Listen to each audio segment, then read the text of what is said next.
Trump reportedly told the Europeans that his goal for the summit was to obtain a ceasefire between Moscow and Kyiv. He also agreed that any territorial issues had to be decided with Volodymyr Zelensky's involvement, and that security guarantees had to be part of the deal, according to France's Emmanuel Macron. He also praised Trump's efforts to reach an agreement, saying, "For 3 and a bit years this conflict has been going on and we haven't got anywhere near the prospect of an actually viable solution, a viable way of bringing it to a ceasefire."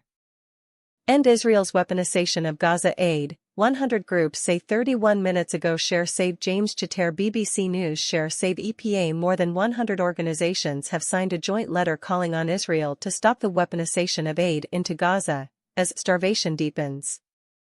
They say Israeli authorities have rejected requests from dozens of non-governmental organizations to bring in lifesaving goods, citing the new rules.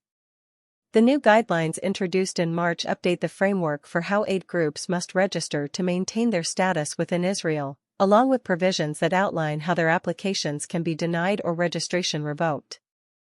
Last week, unnamed Arab officials were quoted as saying that regional mediators, Egypt and Qatar, were preparing a new framework for a deal that would involve releasing all remaining hostages at the same time in return for an end to the war and the withdrawal of Israeli troops. Bashar Talib/AFP via Getty Images. Attacks on Gaza have continued and may get worse with Israel's planned expansion of its campaign. Hamas has long called for a comprehensive deal to exchange the hostages it is holding for Palestinian prisoners in Israeli jails. Many Palestinians fear a repeat of what they call the Nakba catastrophe, when hundreds of thousands fled or were forced from their homes in the fighting that came before and after the State of Israel was created in 1948.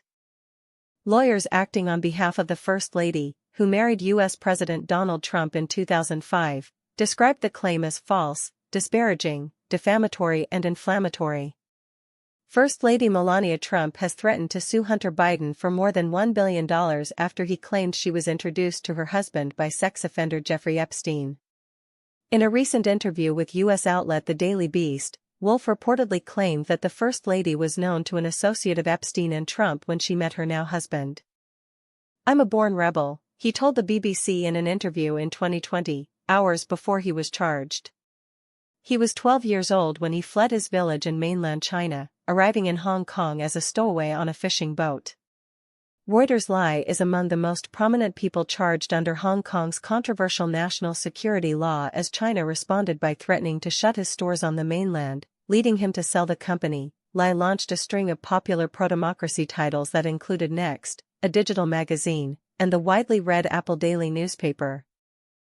Korea denies removing propaganda loudspeakers at border 3 hours ago. Share Save KOU BBC News. Singapore. Share Save Getty Images. North Korea says it has never removed its propaganda loudspeakers along the border with the South. North Korean leader Kim Jong-un's sister has rebutted South Korea's claims that Pyongyang removed some of its propaganda blasting loudspeakers along the border.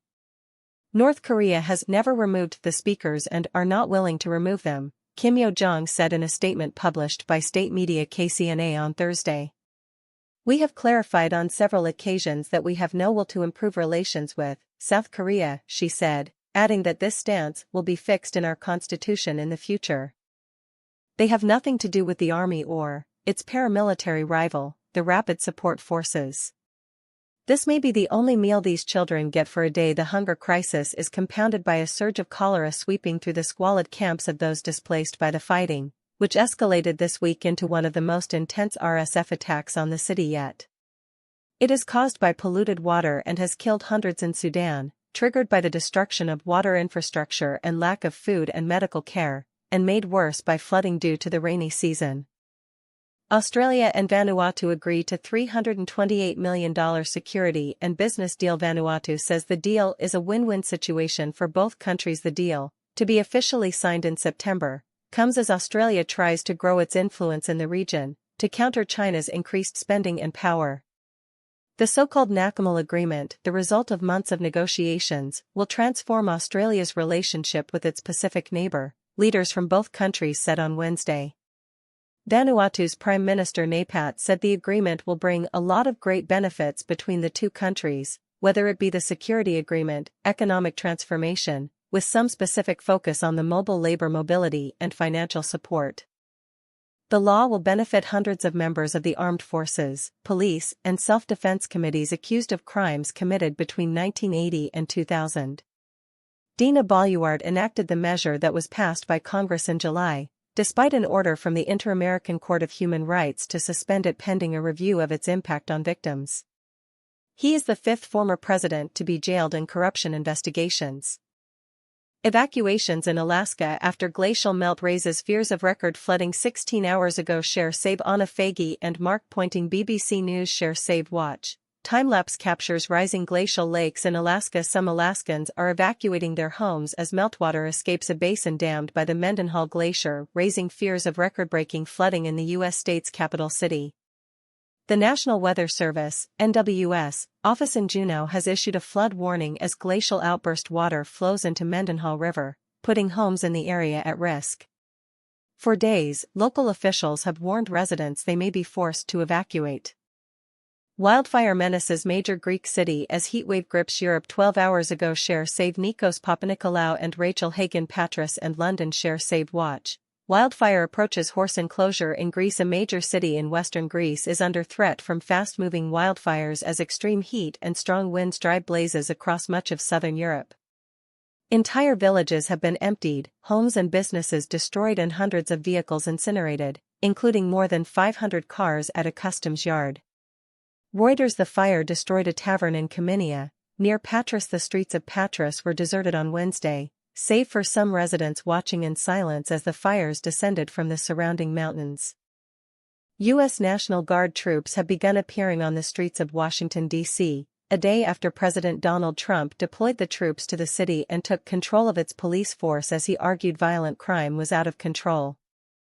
Washington, D.C. Mayor Muriel Bowser, a Democrat, who has denied crime is out of control in her city, described the troop deployment as an authoritarian push.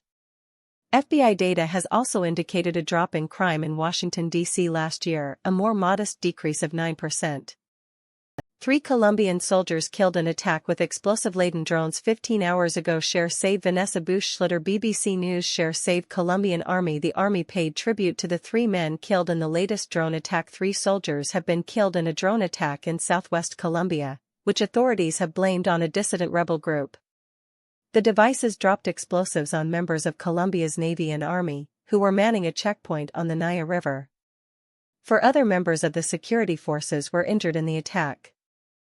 UK, France, and Germany ready to reimpose sanctions on Iran over nuclear program. The foreign ministers of Germany, France and the UK have offered an extension for negotiations with Iran until the end of August. Iranian lawmaker Manoucher Motaki said Iran's parliament was ready to withdraw from a nuclear deal which restricted its nuclear program if new sanctions were put in place, the Iranian Defa press news agency reported.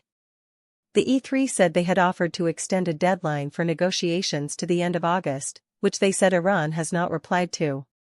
Sanctions on Iran's nuclear program were previously lifted in 2015 after Iran signed a nuclear deal with the E3, the US, Russia and China, agreeing limits on its nuclear operations and to allow international inspectors entry to its nuclear sites.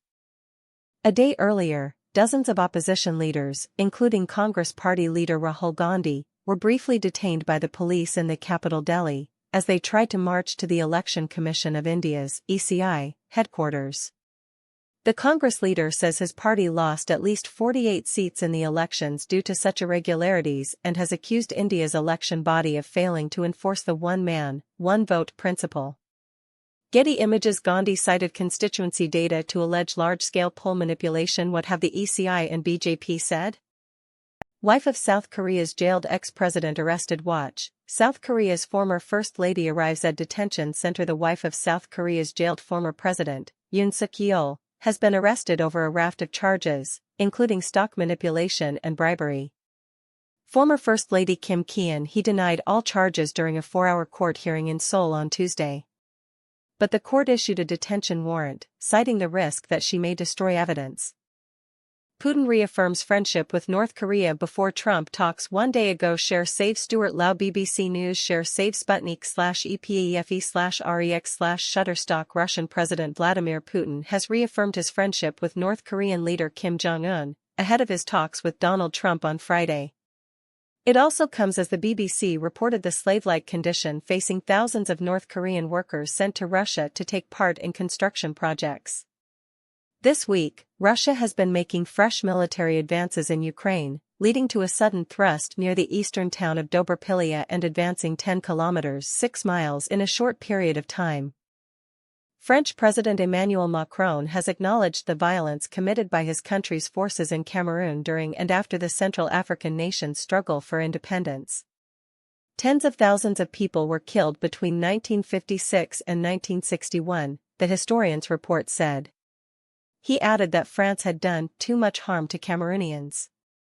Cape Verde declares state of emergency after deadly floods 13 hours ago. Save Nicholas Negos. BBC News. Save Reuters. Roads, homes, and vehicles have been severely damaged. Cape Verde has declared a state of emergency on the islands of São Vicente and Santo Anteo, after deadly floods which killed at least 9 people and forced 1,500 from their homes. Monday's flash floods were triggered by Tropical Storm Erin, leading to 193 millimeters (7.6 inches) of rain in just 5 hours, far above São Vicente's annual average. Commenting on the heavy rains, Esther Brito from the country's Meteorology Institute told Reuters news agency that the weather conditions were uncommon. British soldiers using sex workers in Kenya despite ban. Inquiry finds it was commissioned in October 2024 following an investigation by ITV into the behavior of soldiers at Batak, including allegations some army personnel were paying local women for sex. Soldiers at the British Army Training Unit Kenya, Batak, used sex workers at a low or moderate level, a report said, adding more work was needed to stamp out the practice. An investigation by the British Army has found some soldiers stationed at a controversial base in Kenya continue to use sex workers despite being banned from doing so.